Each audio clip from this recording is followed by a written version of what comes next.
Bonjour à tous, je m'appelle Romain Couturier, je me présente à vous en tant que facilitateur graphique et vous m'excuserez mais je ne vais pas vous regarder en fait.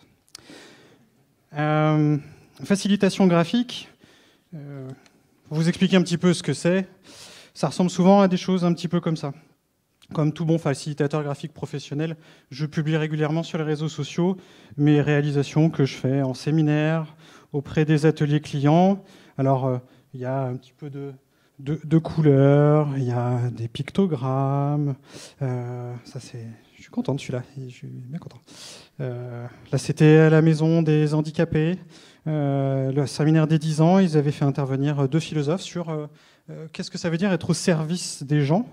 Je ne vous cache pas que dessiner le propos de 2 philosophes pendant 2 heures, ça a été une expérience assez unique que je n'avais pas forcément anticipée. C'était assez compliqué et les résultats, moi je suis assez content aussi de celui-là. Moi, globalement, je suis assez content de mes petits dessins. Ça fait pas longtemps, mais j'ai pas mal travaillé. Un autre petit dessin, pareil. Là, je suis content parce que j'ai réussi à faire un autoportrait, un portrait de Socrate et d'Aristote. Je trouve que c'est assez fidèle à la réalité. Ils me plaisent beaucoup. Alors, des petits dessins comme ça, vous en avez sans doute vu beaucoup. On en voit de plus en plus sur les réseaux sociaux. Des facilitateurs graphiques qui vous publient leurs travaux.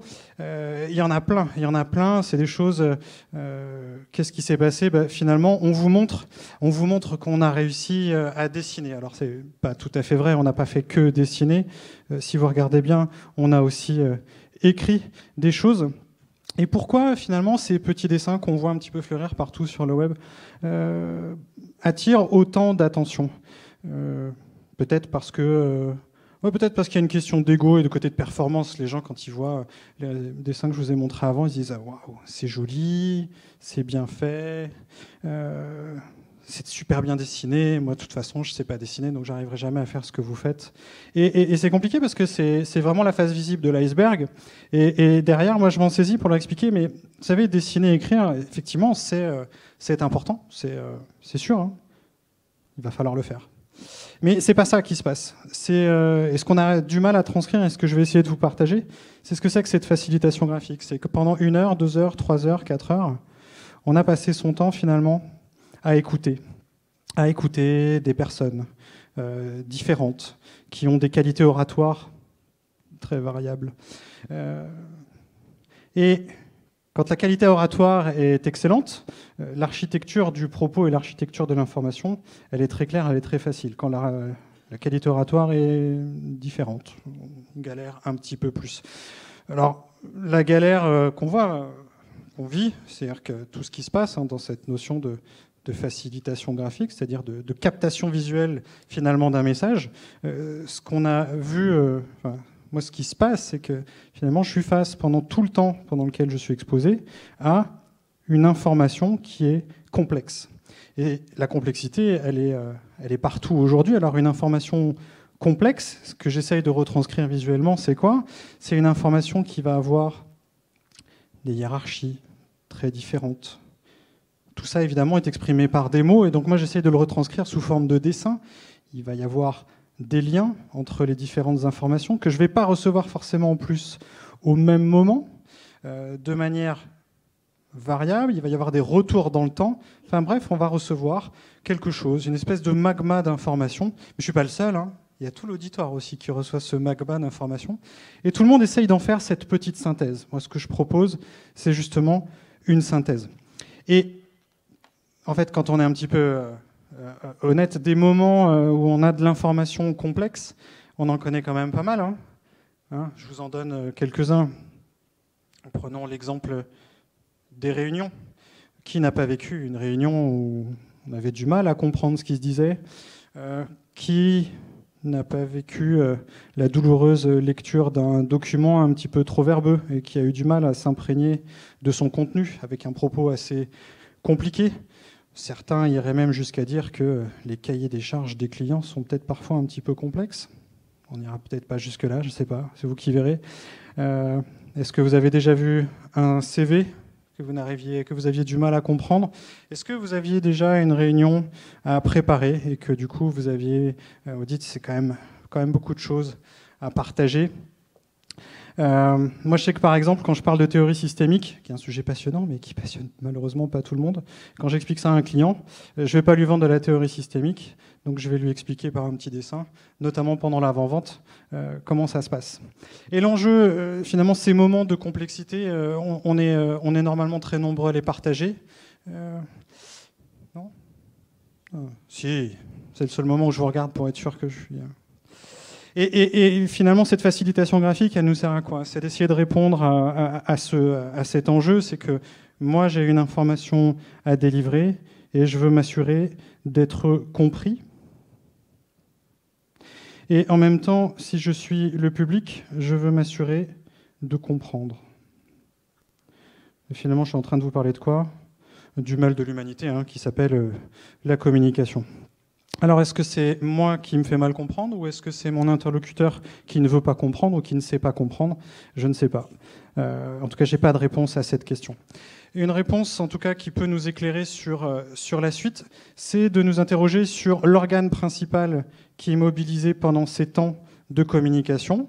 Eh bien, c'est celui qui, j'espère, je suis en train de stimuler actuellement chez chacun et chacune d'entre vous. Eh bien, c'est votre cerveau.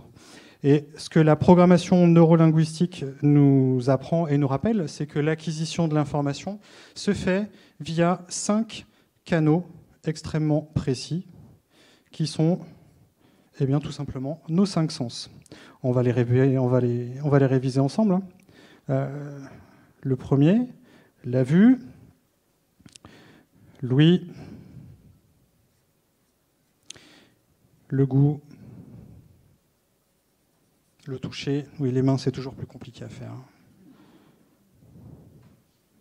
Et il m'en manque toujours un. L'odorat, merci. Eh, ça veut dire qu'il y en a qui suivent.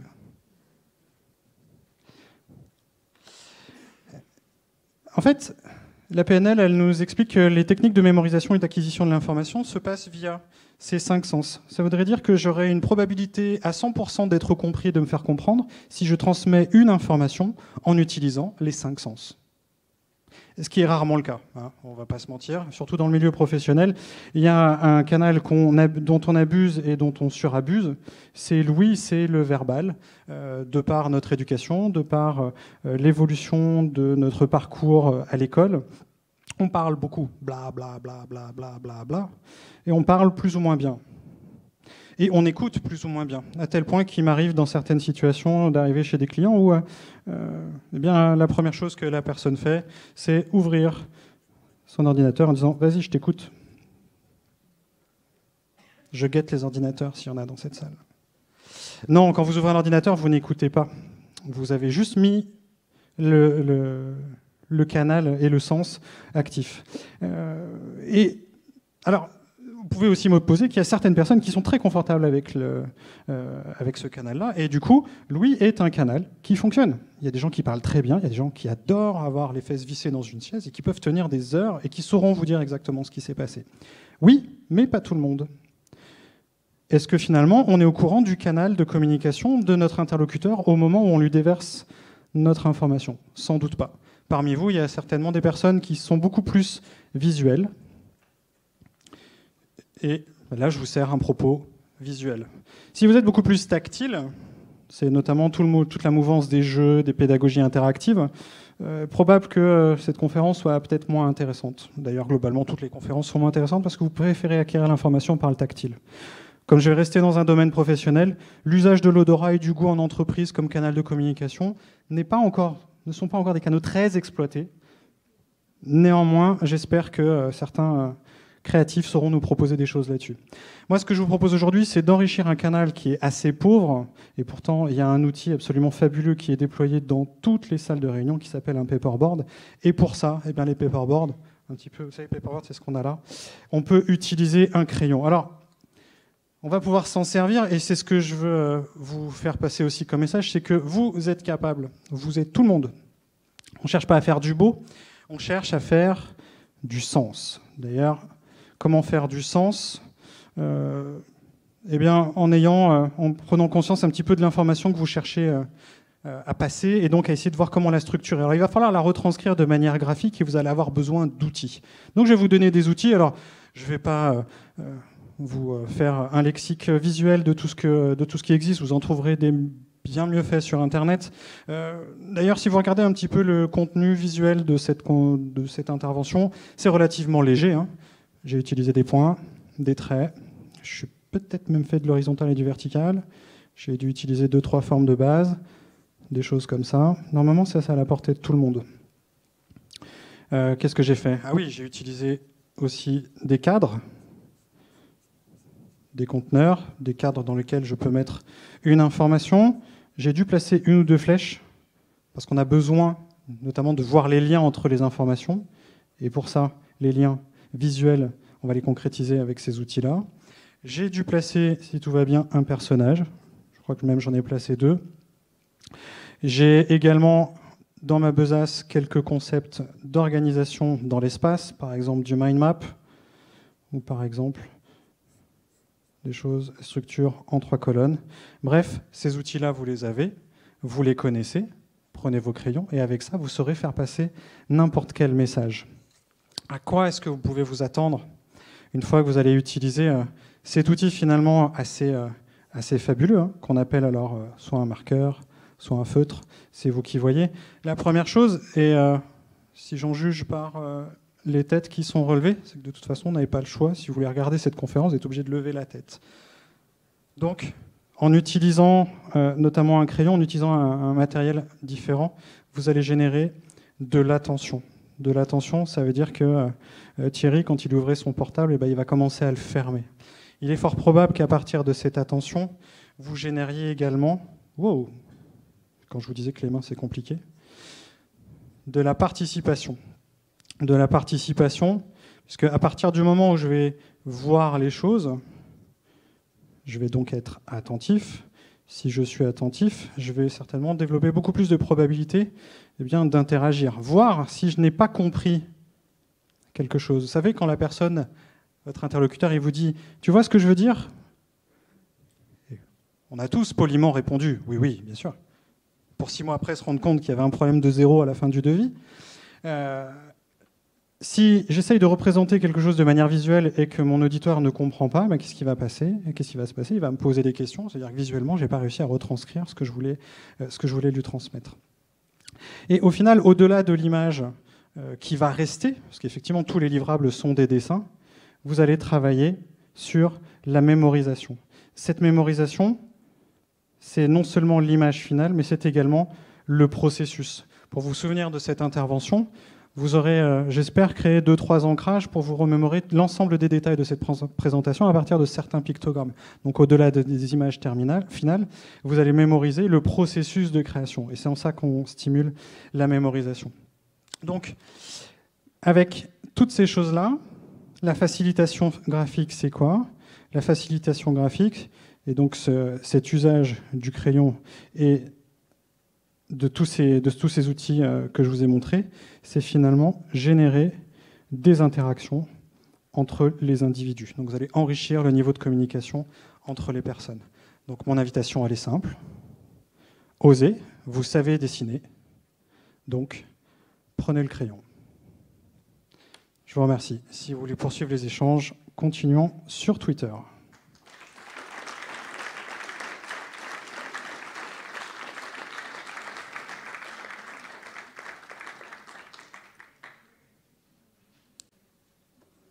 Ou maintenant, si vous voulez.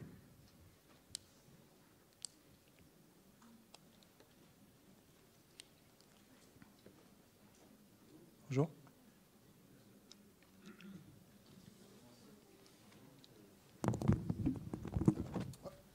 Bonjour.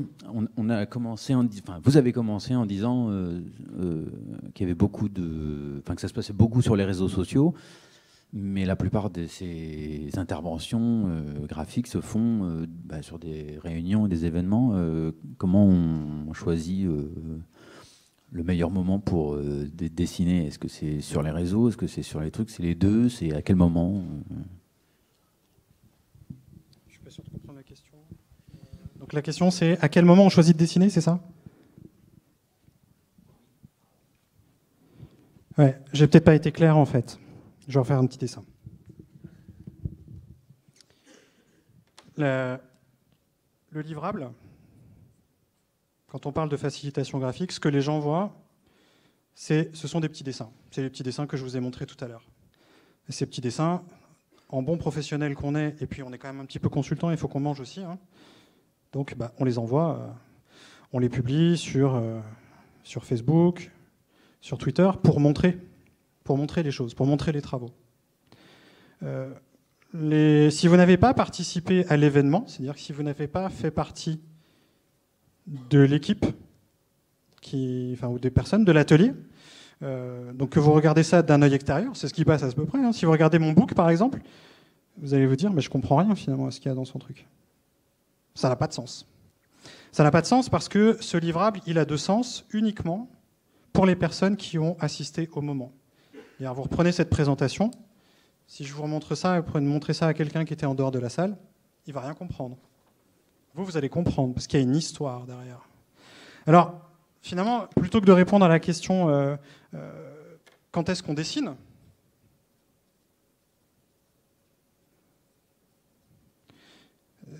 la question, elle est un petit peu différente. C'est plutôt quand est-ce qu'on a envie de se raconter des histoires. Parce que finalement, le dessin, c'est juste un prétexte. C'est juste un prétexte pour se raconter une histoire. Donc la question, c'est vous. Quand est-ce que vous avez envie de vous raconter des histoires? Si vous avez envie de vous raconter des histoires, alors allez-y. Prenez le crayon. Moi, je sais que j'ai envie de raconter des histoires à peu près tout le temps maintenant. Alors, c'est difficile de travailler sans crayon. Et puis surtout, il y a beaucoup de gens qui me disent « Ah, mais moi, j'ai une mémoire visuelle, je suis très photographique. » Et effectivement, ça marche mieux. J'ai répondu à la question? Alors la question était très mal posée, désolé, très bien. Mais c'est la réponse que j'attendais. Merci. Ah, bon, c'est parfait. Une autre question?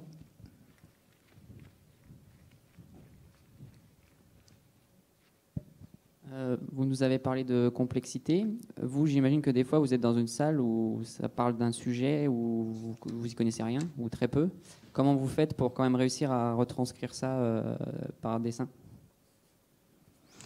Ouais, c'est une bonne question. En gros, comment je fais pour comprendre un truc que je connais pas? C'est ça, hein? Oui. Déjà, je me détends. C'est vrai que c'est stressant, hein. Non, mais c'est tout bête, mais... Donc, on se détend. Et en fait, c'est pas la compréhension qui compte, c'est l'architecture. Je vais vous prendre un exemple. Quand vous avez quelqu'un qui tourne en rond dans son idée, il n'y a pas besoin de savoir quel est le contenu du propos pour savoir qu'il tourne en rond, en fait. Donc quelqu'un qui tourne en rond, généralement, il y a une idée à prendre. Donc cette idée, je la prends, je la pose. Ensuite, pour les cas, il y a plusieurs cas d'utilisation. Le premier, c'est est-ce que je peux interagir ou pas avec le public? On pourrait imaginer que, c'est ce que j'ai fait sur le Blend il y a 2 ans, par exemple. Je ne sais pas s'il y en a qui étaient là. J'avais fait une énorme fresque, c'était dans la plénière, c'était tout à gauche, où en gros, j'enregistre, c'est très descendant. C'est-à-dire, on a quelqu'un qui parle, et puis moi, je fais une fresque. Donc là, c'est sûr que si je n'ai pas les mots-clés, si je n'ai pas le phrasé, je vais avoir du mal à tout capter. Donc, globalement, moi, j'interviens dans des domaines qui sont assez proches du mien, donc je connais la sémantique et on va dire les éléments de langage. Et sinon, sur quel élément un petit peu on va se raccrocher? Eh bien, on va dire, c'est sur l'architecture. Quand je vous parlais d'architecture tout à l'heure, en fait, on va être attentif quand on est en termes d'écoute. Dans le langage, il y a les mots. Et en fait, dans les mots, vous avez un sujet, un verbe, et puis on espère qu'il y a des compléments derrière. Et puis vous avez tout un tas de conjonctions, de coordinations qui peuvent exister aussi, qui vont être hyper importantes. C'est là où la qualité oratoire aussi va être intéressante. Mais si moi je suis en galère parce que je ne comprends pas, généralement je m'en rassure aussi parce que je ne suis pas le seul. Quelqu'un qui n'est pas clair, il n'est pas clair uniquement que pour moi. C'est juste que moi je montre que je propose un rendu visuel de la difficulté qu'on a à comprendre la personne. Donc c'est moi qui capte le stress de tout le public en gros. Mais je ne suis pas tout seul. Donc on va être attentif. Les anglo-saxons, c'est du bonheur parce que les anglo-saxons, ils ont des intonations. Il y a certains orateurs latins qui parlent un petit peu de manière monocorde et on ne sait pas vraiment sur quel mot ils sont en train de mettre l'accent. On va jouer également aussi sur la répétition. Est-ce qu'il y a une répétition de mots-clés? Il Il y a des orateurs, ils répètent, ils martèlent, ils martèlent, ils martèlent, ils martèlent, ils martèlent. Donc à un moment donné, c'est un appel du pied pour dire ce concept, il faut quand même qu'il arrive là. Voilà. Et puis quand je comprends rien, quand je suis vraiment en difficulté, qu'est-ce que je fais ? Je brode. Je fais des petits détails, je fais des petits ombrages sur les côtés. Bref, j'utilise mon temps et puis j'attends la prochaine information. Ça répond à la question ? Oui, oui, merci. Une autre question ? Madame ?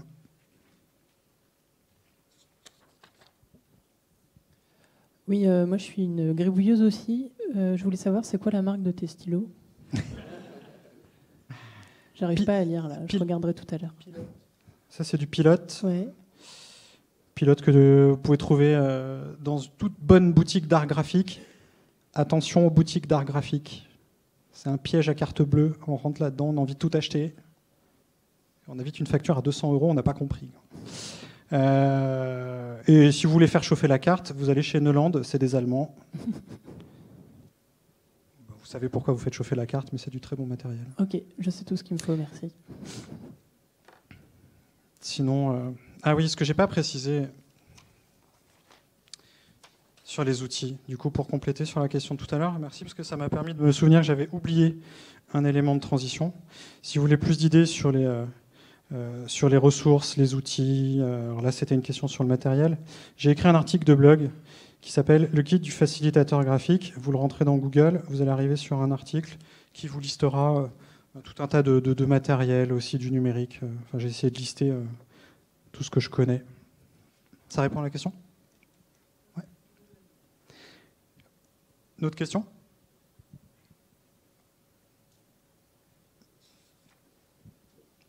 Non. Je vous remercie, c'était une grande première pour moi, donc merci de votre bienveillance et je vous souhaite un bon appétit.